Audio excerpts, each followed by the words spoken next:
disebabkan mereka selalu berbuat dosa. Ini yang paling ngeri. Ketika ayat ini turun nih, sahabat-sahabat Nabi dibacakan oleh Rasulullah ngeri. Kenapa? Alladzina kafaru wa saddu an sabilillah zidnahum adzaban fawqal adzab bima kanu yufsidun. Termasuk berbuat kerusakan di muka bumi ini adalah mengingkari hukum aturan syariat Allah, melanggar hukum aturan syariat Allah. Tetapi ketika ayat ini dibacakan, rata-rata yang paling ngeri adalah sahabat Nabi.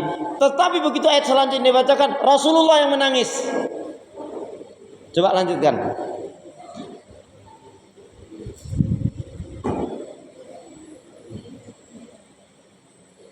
Wa yauma nab'atsu, dan ternyata pada hari ketika kami bangkitkan pada setiap umat seorang saksi atas mereka dari mereka sendiri, dan kami datangkan engkau Muhammad menjadi saksi atas mereka. wa ji'na bika syahidan alaihim. Rasulullah gemeter. Kenapa Rasulullah gemetar dan mengatakan demikian? Karena satu, Rasulullah wajib menjadi saksi bagi umatnya. Kenapa kok sampai ada yang mengatakan Rasulullah gemetar, kemudian sampai Rasulullah menangis, bahkan ada yang mengatakan demikian? Allahu a'lam.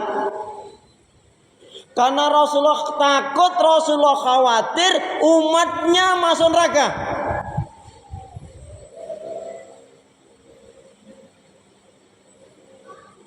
Jadi kalau ayat sebelumnya itu yang lebih merasa khawatir ngeri adalah sahabat Nabi.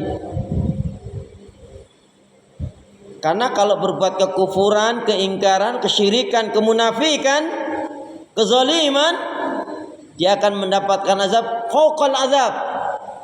Ya wazidnahum azaban fauqal azab.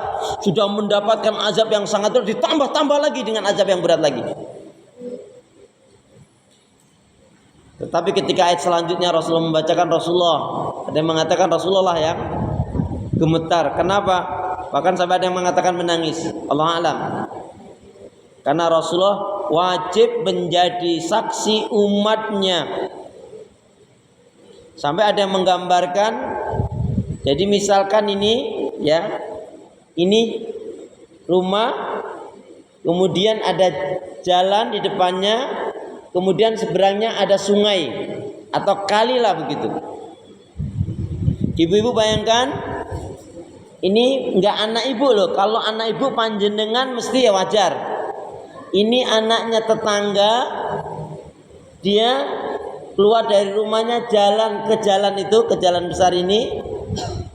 Kemudian dia jalannya itu Pak, menuju ke sungai itu. Kira-kira ibu khawatir enggak? Kira-kira ibu biarin atau ibu ambil itu anak? Bukan anak ibu loh.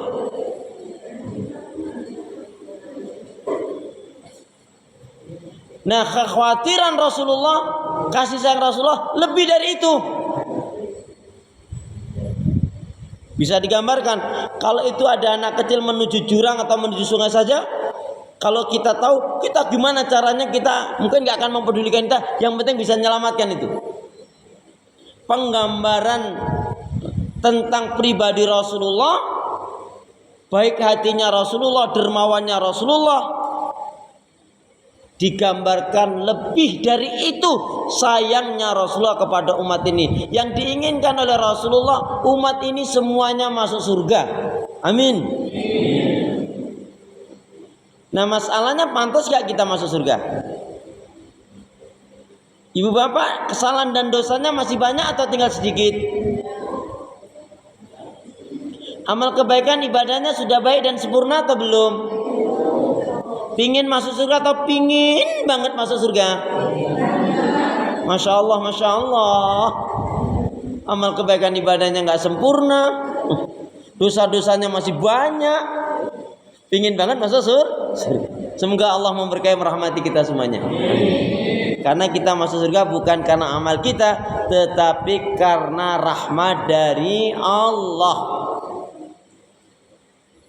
Makanya panjenengan ingat kembali ketika kita doa Rabbana atina fid dunya hasanah wa fil akhirati hasanah wa qina adzabannar. Itu betul-betul yang paham doa itu ya, dia akan ulang-ulangi dan mungkin sampai dia menangis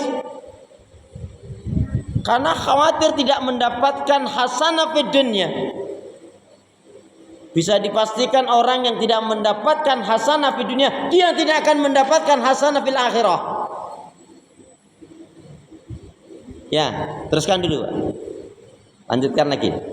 Dan kami turunkan kitab Al-Quran kepadamu untuk menjelaskan segala sesuatu sebagai petunjuk serta rahmat dan kabar gembira bagi orang yang terserah diri. Wa nazalna 'alaikal kitab tibyana likulli syai'in. Ini perhatikan, yang malas baca Al-Quran, maka mohon maaf, ikhwan akhwat, bulan depan wajib antum hafalkan Ali Imran. Ayat 31 aja, cuma satu ayat. Wah, khawatir udah. Wah, Ali Imran. Satu ayat aja yang ke-31. Deal ya? Deal ya?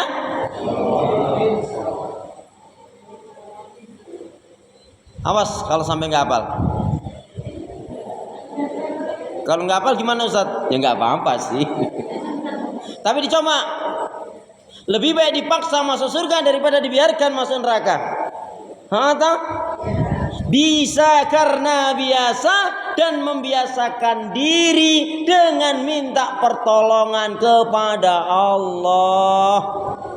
Saya ulangi, lebih baik dipaksa masuk surga daripada dibiarkan masuk neraka.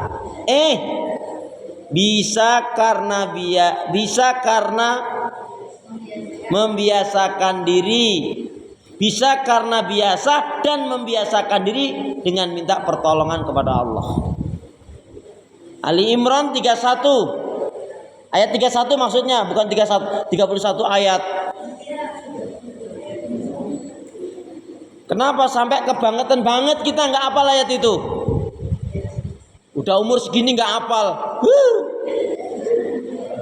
Terus apa yang kau hafal?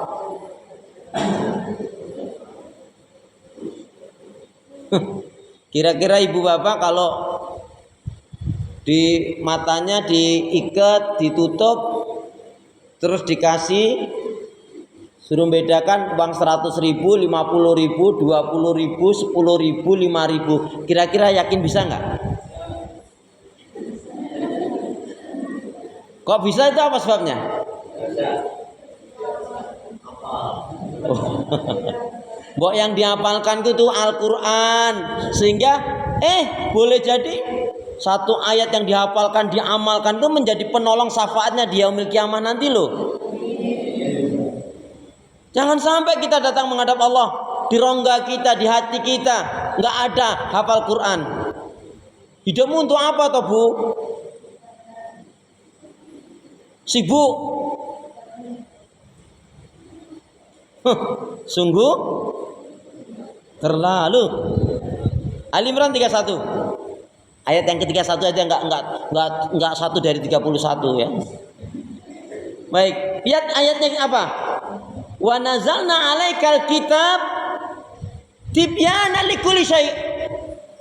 Al-Quran itu betul-betul menjelaskan semua aspek kehidupan yang telah terjadi lama, yang sedang terjadi, yang akan terjadi. Baik empirisnya, baik sejarahnya, baik storynya, baik keadaan hari ini yang akan datang. Lihat kelanjutannya apa? Tibyana likulli syai'in wa huda wa rahmah.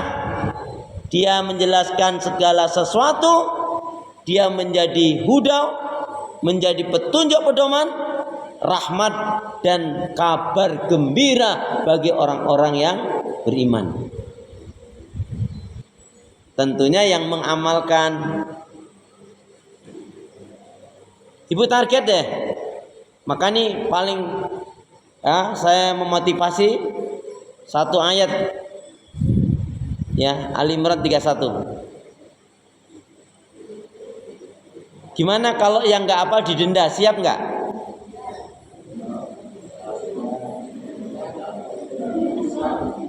Nggak denda aja, ancang-ancang mau nggak datang, Ustaz. Astagfirullahaladzim.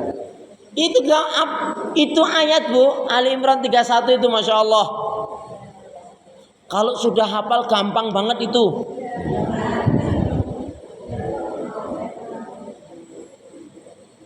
Ibu ulang-ulangi nggak nyampe 10 kali hafal itu. Kalau serius. A'udzubillahi minasyaitonirrajim. Qul in kuntum tuhibbunallaha fattabi'uni yuhibbukumullahu wa yaghfir lakum dzunubakum wallahu ghafurur rahim. Monggo lanjutkan. Lanjutkan. Enggak, yang tadi An-Nahl tadi.